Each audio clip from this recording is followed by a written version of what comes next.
Carnegie Hall in New York City, the home of the world's greatest musical events. Today's event is one in a series of New York Philharmonic Young People's Concerts under the musical direction of Leonard Bernstein.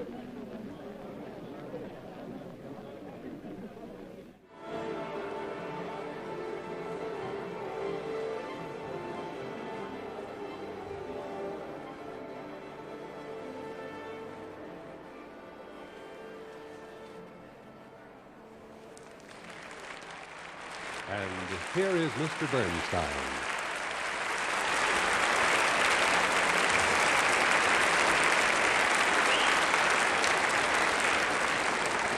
Greetings. I'll bet some of you, or maybe a lot of you, are mystified by the title of today's program, The Road to Paris. What can that be about? A Bob Hope movie? Or maybe the history of the French Revolution? Well, it isn't. Strangely enough, as you've probably guessed, it's about music. Music written by three composers, one from America, one from Switzerland, and one from Spain. Now, all three of these men had strong musical languages of their own, based on their own national traditions, Spanish or American, and yet they all set out for Paris as young men in order to polish and perfect that language, sort of to acquire a French accent, so to speak, because they considered Paris to be the center of the musical world. But why Paris? Why not Vienna or Rome or Moscow, which were all also great musical centers? No, it had to be Paris, especially around 1900. Paris, which suddenly, almost exactly at the beginning of our century, had become the exciting place where new things were happening in music, where you found fresh air and great new names and a fever of creative energy. Musicians from all over the world were drawn to Paris as if to a magnet, especially by the fascinating new personality of Debussy. I hope you remember that great name from our last program a few weeks ago when we played you his masterpiece about the sea called La Mer, and learned a few things, I hope, about Impressionism. Do you remember? Of course you do. Well, Debussy and Ravel and the group of new composers that were growing up around them had started writing such original, fresh, and tasty music that young composers from everywhere felt that Paris was now going to be the new musical center of the world. The great line, you see, of German and Austrian music from Bach all the way to Strauss seemed somehow complete in 1900, finished. And the new French composers, who then began attracting such attention in the early 1900s, seemed like a promise of new hope, new sounds, a new way of writing and thinking about music. And so the magnet began to work, and suddenly everybody had to go to Paris. Take George Gershwin, for instance, the most popular and famous composer America has ever produced. He was always visiting Paris, not necessarily to study, but because he liked it, because it attracted him like a magnet. And his music shows it. Even in the title of this piece of his we're about to play, An American in Paris. This title tells us that the music is supposed to represent an American's impressions of the French city, the taxi horns, the wine, the fun, the cafes, the homesickness, and all the rest of it. But the title also tells us a much more important thing, too. It tells us about an American composer named Gershwin under the musical influence of Paris. After all, Gershwin was a Brooklyn boy, as you know, brought up in pop song publishing houses and Broadway shows, and his musical language was jazz, basically. His tunes, rhythms, and forms were all rooted in popular music. And so it was those roots that grew into the hardy perennial plants that we know as the Rhapsody in Blue and the Concerto in F, the opera Porgy and Bess, and this American in Paris we're going to hear. All serious, big compositions, and all with their roots in jazz. but it was the Paris sunshine that helped those roots to grow. For instance, do you remember last time we talked about the whole tone scale, that strange impressionistic scale that Debussy used so well? It sounds like this.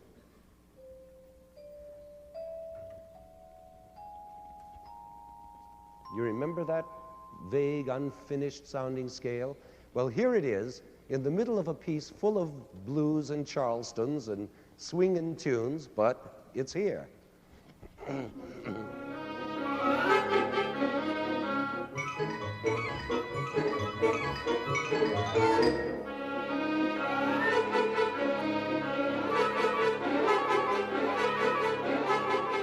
Of course, you know that those peculiar noises in the back are supposed to be French taxi horns.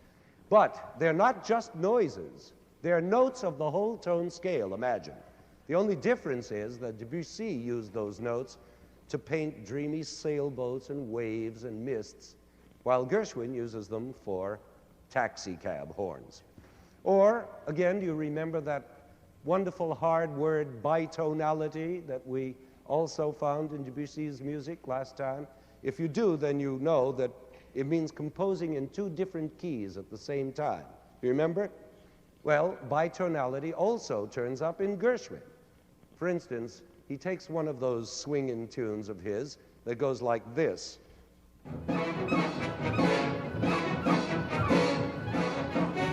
And later on in the piece, he brings back that tune in a sort of misty, impressionistic disguise like this.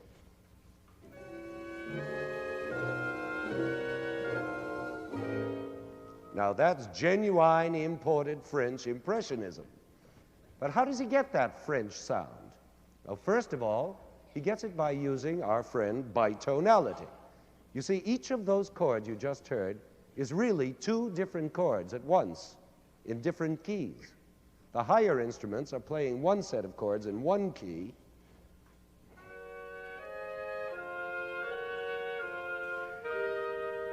and the lower ones are playing a whole different set of chords in another key.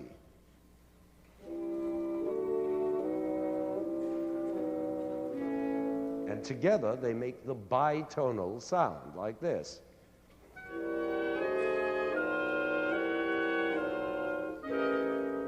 You hear how misty that is? It's even a little woozy. I think that in this moment, Gershwin is trying to show his American visitor to Paris a bit tipsy with too much good French wine, and that explains why it's so misty and woozy. In fact, he adds to it the even mistier color of the celesta.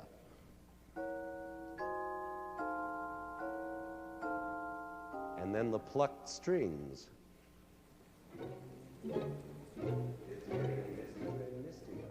And behind it all, he adds the soft hiss of the cymbal like a ringing in your ears.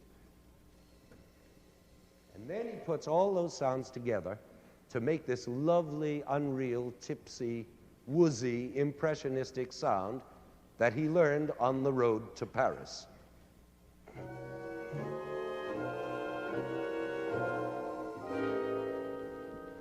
Now, all that is just one little example of the French influence on Gershwin. But perhaps this one will serve to help you hear the piece in a new way. If you remember that Gershwin not only wrote An American in Paris, but as a composer, he was an American in Paris. And here is the result of it.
Now we turn to a very different kind of composer indeed, older and more serious than Gershwin, named Ernest Bloch.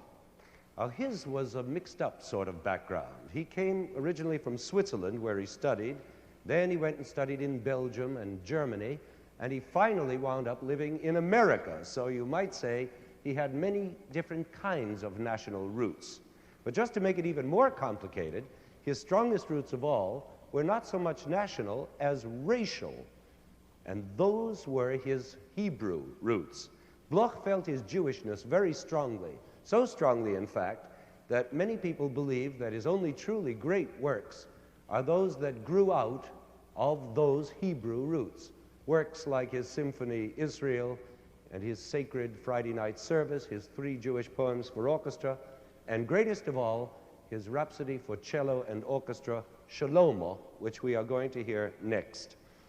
But even with those strong Hebraic feelings of his, Bloch also walked this road to Paris in the early 1900s, and we can hear the same kind of French influence in Shlomo that we heard in The American in Paris. For example, Bloch uses the same kinds of blurry chords we heard in Gershwin, which again make an impressionistic effect, especially when played by that celesta, plus harps, flutes, and soft, shimmering strings like this.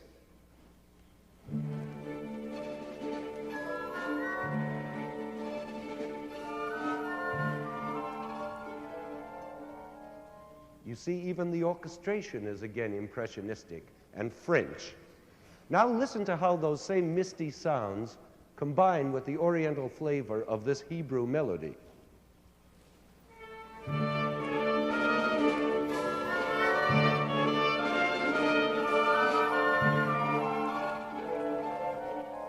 It's very oriental indeed, but very French at the same time.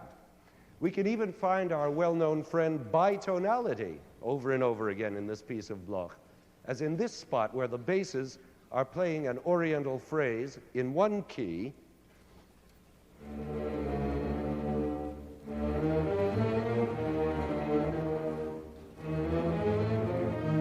while over it the trumpet and woodwinds are playing a whole other theme in a whole other key, like this. Now together, the 2 keys and the 2 themes make this wonderful, juicy, rich sound.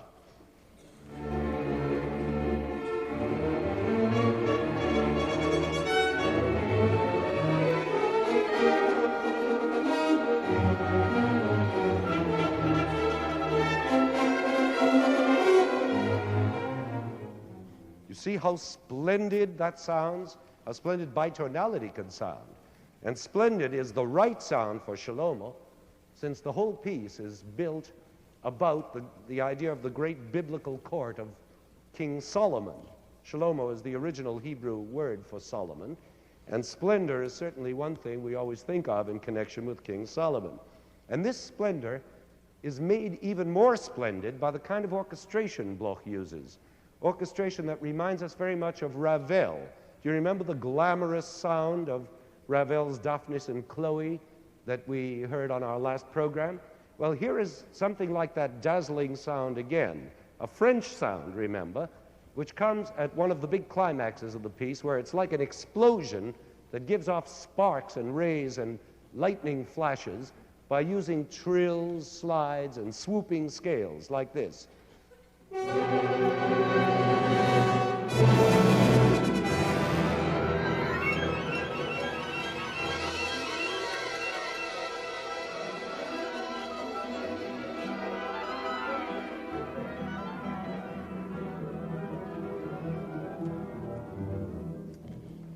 So you see, Bloch was Swiss, and Bloch was Jewish, and Bloch was American, but without this Paris influence, his music simply wouldn't be what it is.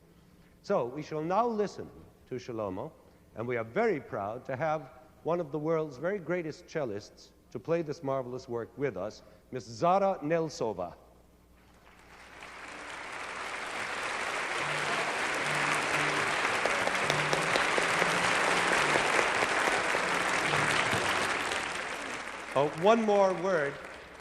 One word just before we play it. You should know that the name Shlomo, or Solomon, means peace in Hebrew. It's related to the famous Hebrew word shalom. And I would like very much, in fact with all my strength, and I hope with all yours too, to dedicate this performance to the coming of peace to all the peoples of our world.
Now, because our time is running short, we must go directly to the last composer of our program, who is the brilliant Spanish master Manuel de Falla.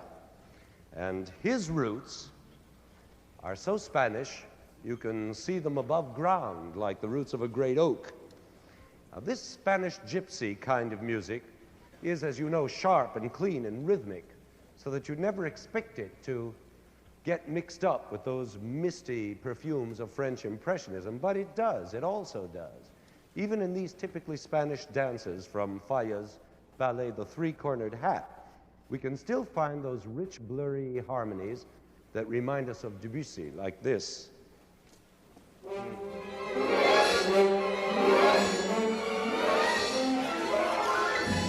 And we even find moments of bitonality, too, like this one where the strings are playing in one key, E major,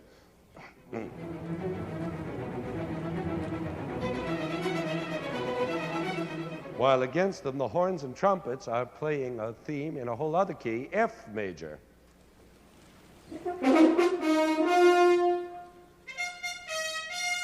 And together, the two keys make a typical French excitement like this.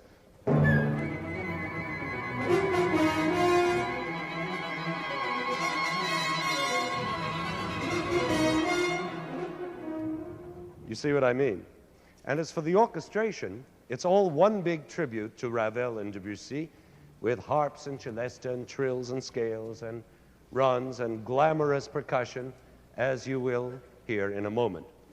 Well, I trust that by now you're no longer mystified by our title about the road to Paris, because we have seen that in the first third or so of our 20th century, the road to Paris was a heavily traveled one by composers of all nations and races, and not only composers with Spanish or Hebrew or American roots, but many others too, like Villalobos from Brazil, Chavez from Mexico, Prokofiev and Stravinsky from Russia, Malipiero from Italy, and so on and on. They all went to Paris. You see, the French spirit has been very contagious in our century, and thank goodness it has, because it's greatly enriched our whole musical life. And now here are two dances from Falla's famous comic ballet, The Three-Cornered Hat. First comes the Miller's Dance, which is a kind of typical Spanish folk dance called a farruca, and then comes the final dance, which is a jota.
From Carnegie Hall, another in the New York Philharmonic Young People's Concerts, under the musical direction of Leonard Bernstein, has been presented by Shell Oil Company, sign of a better future for you.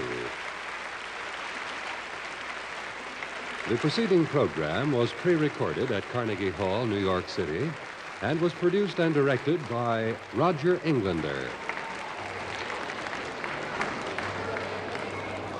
This is the second of 4 programs in the Young People's series. The next concert will be seen on Monday, March 26th at 7:30 Eastern Standard Time over most of these same CBS television stations. The program will be an all-Stravinsky concert in honor of Igor Stravinsky on the occasion of his 80th birthday.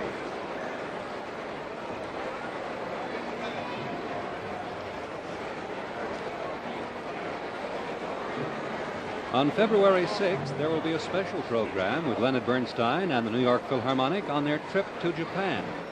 Be sure to watch on Tuesday night, February 6th, at 7:30 Eastern Standard Time over most of these CBS stations.